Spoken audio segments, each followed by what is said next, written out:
Welcome to the Force Airways. My name is Diz, aka David Zammit. Let's get on with the news, views, reviews, and interviews.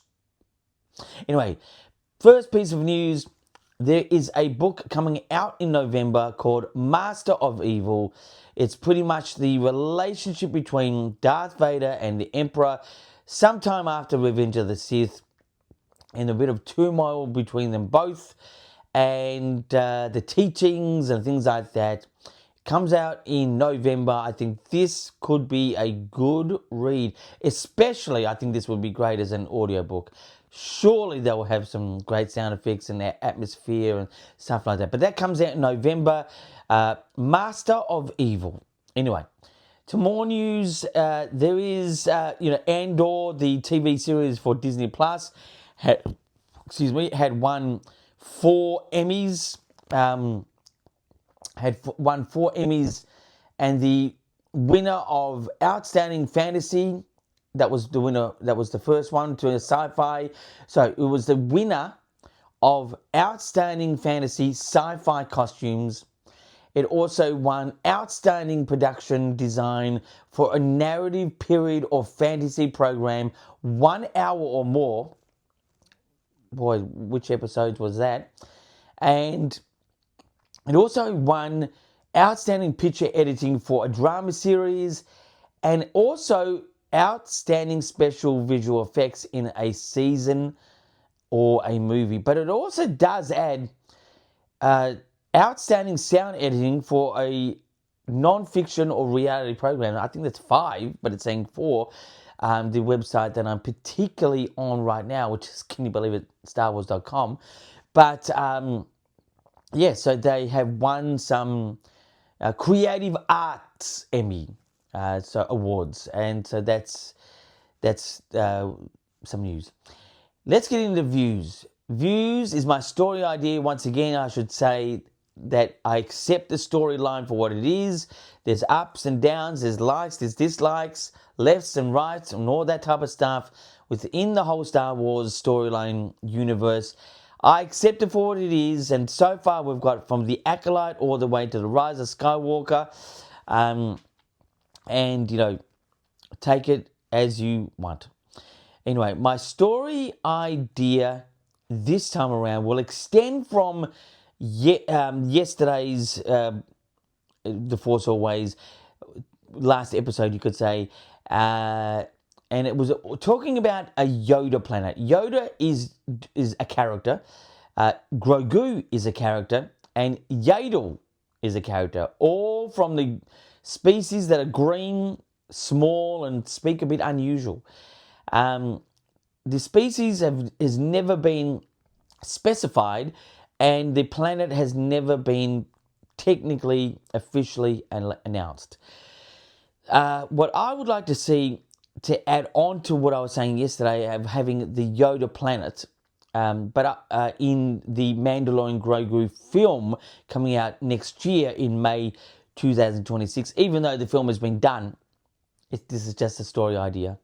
Whether it's a part of it or not, I don't know.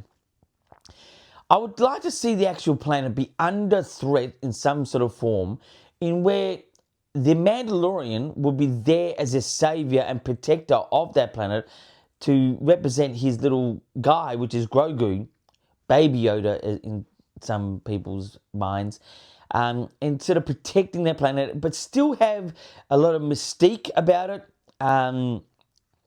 Not too much information about it, not be too clear about it, but just sort of a real sort of dark and mysterious sort of feel, sort of like how E.T. the Extraterrestrial was shot, with a lot of mystery, sort of spookiness to it.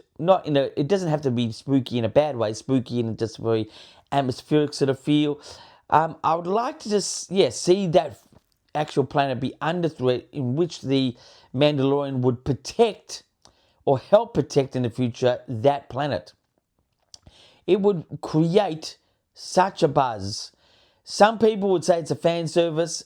I would say it's something that is, be greatly explored and a whole lot of fun. And with how it's shot, what you hear, everything like that. But that's my story idea, which is not my original story idea. It's just an extension of possibly a movie coming out, stuff like that. Anyway, let's get into reviews. Reviews this time is something very unique I've got. About less than 10 years ago, I was on a flight, and I was privileged to be on the first flights, you would say, one of the first flights that finally the Star Wars series was able to be seen on the entertainment thing that you have, in the back of the chair when you're going on the flights and stuff like that, whether it's economy or whether it's first class or business class. But it was available to be on flights for the first time.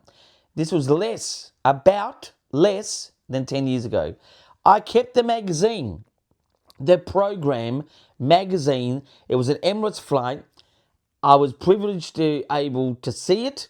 I watched, I'm sure, big chunks or all of them. I can't remember, but I was excited that finally, whilst flying long flights, you can almost watch the whole series in one go if you were to stay awake. But this is the magazine that I got on that flight. It was one of the first flights ever to have the Star Wars series, that's the episodic series, available on flights. It was just pure joy. This magazine and having the flights, having Star Wars, gives this a 10 out of 10. And just to sort of show you, maybe possibly if I can find it quick enough, the whole, let's have a look. I'm going through lots of ads, what's happening, what's on the menu with the flight. And I think here, look here. See? Look at that. Beautiful. That was in the flight magazine program on that particular flight. Anyway, 10 out of 10. Let's get now into interviews. And yes, it's moi. I will be interviewing myself. And the only question I'm going to have is about Star Wars YouTubers.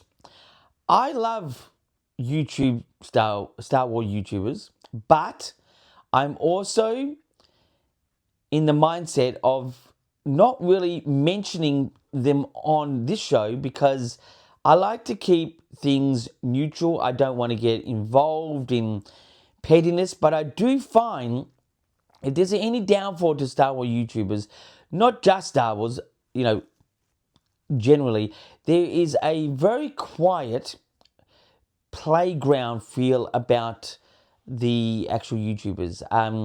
Unless the YouTuber knows that the other YouTuber is, pretty famous, being a YouTuber, is the only time that I see that they get together.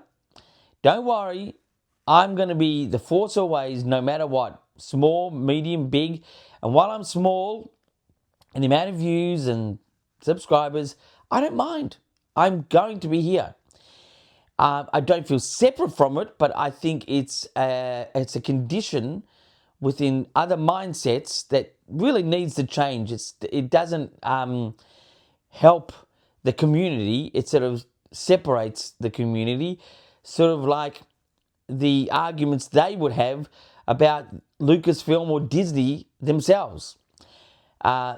There's one particular YouTube channel I stay away from only because I really think that person is too self-centered, and it's not the one you may think. I have met some YouTubers when I was at Star Wars Celebrations, and yeah, really nice people. But when it comes to being a collaboration, I think if I was big, I'd be sharing the wealth. If not, I would just still be sharing the wealth. But anyway, I will still be here because, as I've said many times, this is the force always. Anyway, that is the show for this time around. Only small, short and sweet today. Until next time, my friends,